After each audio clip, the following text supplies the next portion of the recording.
లోకానికి వెలుగే ఉండాలంట ఈరోజు.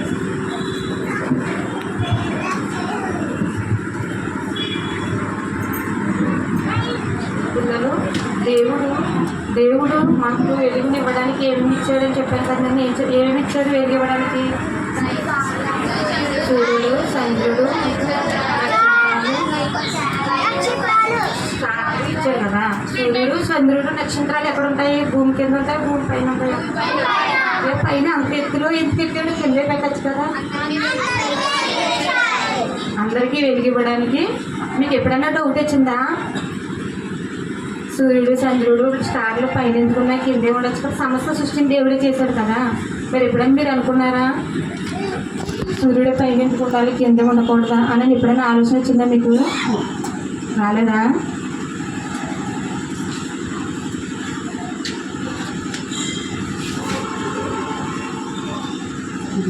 మనం లోకానికి ఎలా ఉండాలి? దేవుడి మీద మీరు లోకానికి. లోకం ఎలాగుంది? చీకటిగా ఉంది కదా. మనం వెలుగైనప్పుడు ఎలాగుంటాం? కనబడుతుందా? లైట్ కనబడుతుందా? ఎలా ఉంటాం మనం వెలుగు వచ్చినప్పుడు? మనలోని లోకానికి వెలుగుగా ఉంటాం.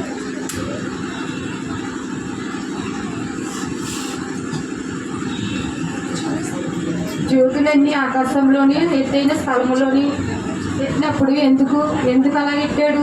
ఆ స్థలంలో జ్యోతుల్ని ఎందుకు భూమి కింద ఉంచకుండా పైన ఎత్తాడు? జ్యోతులన్నీ ఆకాశంలో నక్షత్రాలు, చంద్రుడు, నక్షత్రాలు, ఇంకా సూర్యుడు పైన ఉన్నాయి.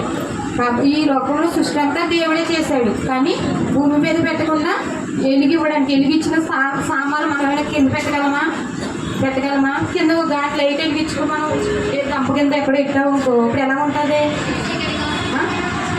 ఇప్పుడు దీపం వెలిగించుకోండి. ఇదిగో దీపం వెలిగించి మనము ఒక గంప కింద పెట్టావు, ఓ మంచం కింద కానీ ఇప్పుడు వెలుగు వస్తుంది అక్కడ. ఇది వెలిగే కదా. మరి దీన్ని మూసేస్తే ఎలా ఉంటుంది? చీకటిగా ఉంటుంది. మరి లైట్ని ఎక్కడ పెట్టాలి? మనం ఎక్కడ పెట్టాలి? దేవుడు ఎక్కడ పెట్టాడు? ఎందుకు పెట్టాడు అంత పైన? అందరికీ వెలుగు రావాలని, ప్రకాశించాలని, అందరినీ చీకటి కాకుండా వెలుగుగా ఉండాలని సూర్యుడు, చంద్రుడిని, స్టార్ని మనకి మనుషులు అంతకన్నా ఎత్తుగా పెట్టాడు. అయితే మనం కూడా మరి మనం ఎలా ఉండాలి? మనుషులు పెట్టిన దీపం కొంచెం కింద కానీ మంచం కింద ఎడితే కనపడుతుందా వెలుగు? కనబడుతుందా? మరి ఎక్కడ ఎట్టాలి లైట్ని? మన ట్యూబ్ లైట్లు ఉంటాయి చూడు, మనం ఎక్కడ పెట్టుకుంటాం? బల్బులు ఉంటాయి కదా మీ ఇంట్లోని. ఆ బల్బులు ఎక్కడ ఉంటాయి? కింద పైనే ఉంటాయి కదా. అప్పుడు పైన పెట్టుకున్నప్పుడు అందరికీ వెలుగు వస్తుందా రాదా? వస్తుందా? ఇదిగో ఈ పైన పెట్టినప్పుడు ఎలా ఉంది? చీకటిగా ఉందా, వెలుగుగా ఉందా? వెలుగుగా ఉంది. ఇక్కడ దీని కింద పెట్టినప్పుడు ఎలా ఉంది? ఇది లైటే కదా. మరి ఎక్కడ ఉన్నది? కింద కారణం చేత దీనికి ఒక రాడ్ది కనబడుతుంది. అక్కడ కనబడుతుంది కానీ ఇది కూడా వెలిగింపబడింది. కానీ ఇది దీని కింద గంప కింద కానీ మంచం కింద కానీ పెడితే ఎలా ఉంటుంది? దాని యొక్క క్రాంతి కనపడుతుందా? కనబడదు.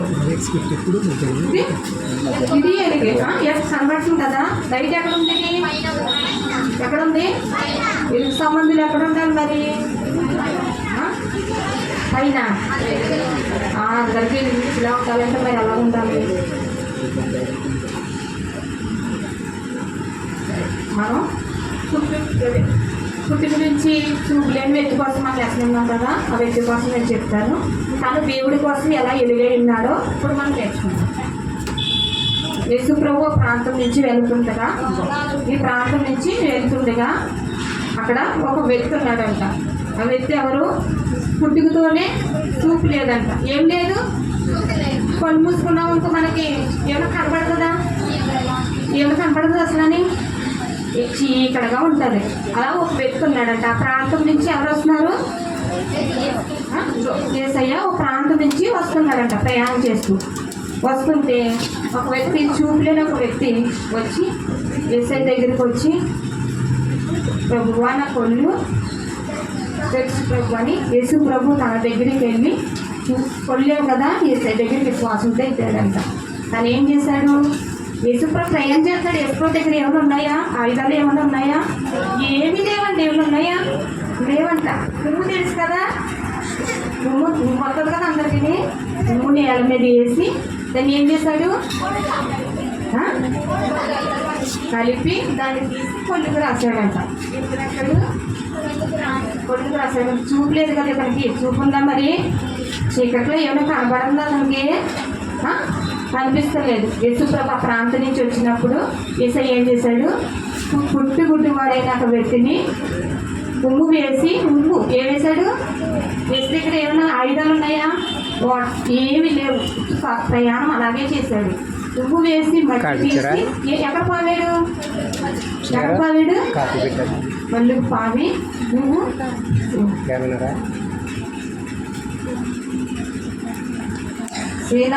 సినాయి కోనేటి వెళ్ళి దగ్గరికి వెళ్ళి కడుక్కోమన్నాడంట. ఎక్కడికి వెళ్ళి కడుక్కోమన్నాడు? కోనేటి అంటే తెలుసు కదా మీకు, ఏంటది? నది. ఏంటి? ఆ నది దగ్గరికి వెళ్ళి కడుక్కుని రమ్మన్నాడంట. ఆయన వెళ్ళి కడుక్కుని వచ్చాడంట. వచ్చినప్పుడు ఆయన కొళ్ళు ఉన్నాయి అప్పటి వరకు. ఆయన దేవుడు కనబడుతుంది అక్కడ? ఏం కనబడలేదంట. ఎప్పుడైతే యేసుప్రభు బుడగ తీసి పామాడో, సినాయి కోనేటి దగ్గరికి వెళ్ళి కడుక్కుని వచ్చాడో తన చూపు కనిపించిందంట. ఏం కనపడుతుంది మనకి? లోకమంతా కనపడుతుంది. వెలుగు కనపడుతుంది కదా. యేసయ్య ఏమిచ్చాడు? దానికి వెలుగు చూపించాడు. అంటే మన కళ్ళు మూసుకుంటే ఏమి కనపడదు, చూస్తే అన్నీ కనపడతాయి. అలాగా తను అన్నీ చూస్తున్నాడంట. తన పక్కన ఉన్న వారికి వెళ్ళి నీకు చూపు ఎలా వచ్చింది, నీకు ఎవరిచ్చారు చూపు అని అడుగుతున్నాడంట. నా యేసు ఇచ్చాడు, నా రక్షకుడు ఇచ్చాడని ఎంతో ధైర్యంగా చెప్తున్నాడంట. ఏం చెప్తున్నాడు? ధైర్యంగా చెప్తున్నాడంట. అక్కడ ఉన్న యాజకులు ఉంటారంట. యాజకులు మీకు ఎలాగొచ్చిందని అది పేరెంట్స్ అంటే వాళ్ళ మమ్మీ డాడీని పిలిచి అడిగారంట. మీ బాబుకి నిజంగా చూపు లేదా, ఇప్పుడే వచ్చిందా చూపు అని అడిగితే కళ్ళు ఇప్పుడే కనబడుతున్నాయా అని అడుగుతారంట.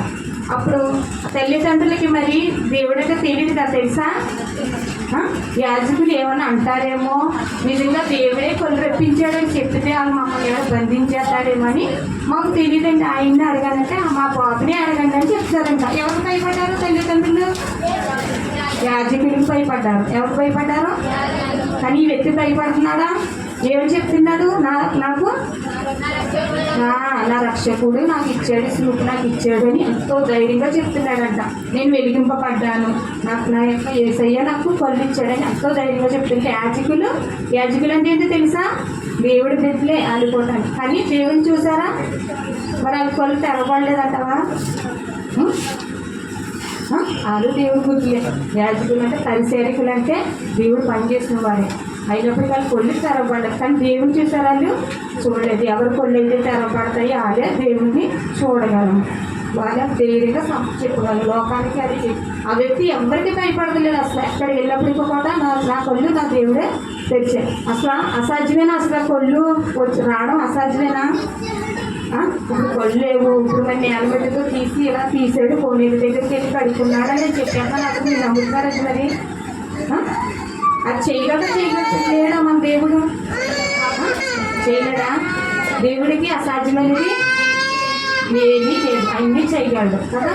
తన తల్లిదండ్రులు విశ్వాసించలేదు కానీ నేను ఎంతో ధైర్యం కలిగి ఏం చేశాడు? విశ్వాసంతో నా ప్రభు నా కొళ్ళు తెరిచాడు అని ఎంతో యాజకులకే కానీ తల్లిదండ్రులకే కానీ అక్కడ ఉన్న పరిసరాలకే కానీ ఎవరికైనా భయపడుతున్నాడా? ఏం చెప్తున్నాడు ధైర్యంగా? ఏం చెప్తున్నాడు? నా కళ్ళు తెరవబడ్డాయి, నాకు వెలుగులు వచ్చింది, నాకు అన్నీ కనబడుతుందని ఎంతో ధైర్యంగా చెప్తున్నాడంట. తన హృదయం ఎలాగుంది ఇప్పుడు? ఎలాగుంది? ముందు ఎలాగుంది? చీకటిలోని వెలుగే ఉన్నాడు అన్నాడు. ఇప్పుడు ఎలాగుంది? మొత్తం అంతా ఎలాగొచ్చింది? వెలుగుగా ఉంది. మరి కొళ్ళకి ఏంటి? మనం ఎవరికి చెప్పాలి మరి? స్కూల్లో వెళ్ళినప్పుడు, కాలేజీలో కానీ అక్కడికి వెళ్ళినప్పుడు కూడా మనం ఏం చేయాలి? మనం వెలిగి మనలో ఎలుగొస్తే మనం ఏం చేస్తాం? వాళ్ళకి చెప్పడానికి అవకాశం ఉంటుంది. లేకపోతే మనం చెప్పాలి. పేరెంట్స్ చెప్పారా? బాబు కొళ్ళు ఏమైనప్పుడు చెప్పారా? పేరెంట్స్ యేసుప్రభు కొళ్ళు ఇచ్చాడని చెప్పాడు, ధైర్యంగా చెప్పాడా? కానీ ఎవరికి భయపడ్డారండి? యాజకుడికి భయపడ్డాడు. కానీ ఈ వ్యక్తి ఏం చేశాడు? ఎంతో ధైర్యంతో దేవుడి కోసం సాధ్యం చెప్తున్నాడన్న నా కళ్ళు తెరవబడ్డాయి, ఈ లోకాన్ని నేను చూస్తున్నాను అని. ఇది శరీరం కాదు. కానీ మనం కూడా మీరు ఏం చేయాలంటే మరి కాలేజీలో స్కూల్లో కూడా మీరు ఏం చేయాలి మరి మనం తెరపడితే మన హృదయం తెరపడితే మనం ఏం చేస్తాం? గుడ్డివాడు ఎలాగైతే సాధ్యం చెప్పి ఉన్నాడో ఏసే నిజమైన దేవుడు, ఏసే నా కళ్ళు తెచ్చిపడ్డాయని. కానీ ఎక్కడికి వెళ్ళినప్పుడు కూడా ఇదే మాట చెప్తున్నాడంట. మరి మీరు చెప్తారా అలాగా? దేవుడి కోసం మీ ఫ్రెండ్స్ కోసం కానీ మీ స్కూల్లో దేవుడి కోసం చెప్తారు. మరి మన కళ్ళు తెరపడితే మనం కూడా ఆ గుడ్డివాడి వల్ల మనం చెప్తామా లేదా? మనం ఎవరికైనా భయపడగలం? అప్పుడు దేవుడు వాక్యం చెప్పడానికి మనం భయపడతామా? మన కళ్ళు తెరపడితే మనలో దేవుడి యొక్క వెలుగు మనలో వచ్చినప్పుడు మనం ఏం చేస్తామంటే ధైర్యంగా చెప్తామా? ఆ యొక్క బుద్ధివాడి ఎలాగైతే ధైర్యంగా చెప్పాడు. పరిసేవకులు అంటే మరి పెద్దవారే. పరిసేవకులు అంటే తెలుసు కదా మీకు, అన్నీ తెలిసినారు, వాక్యం అంతా తెలిసిన అన్నీ తెలిసినారు. అయినప్పుడు కూడా ఆడికైనా భయపడ్డారా?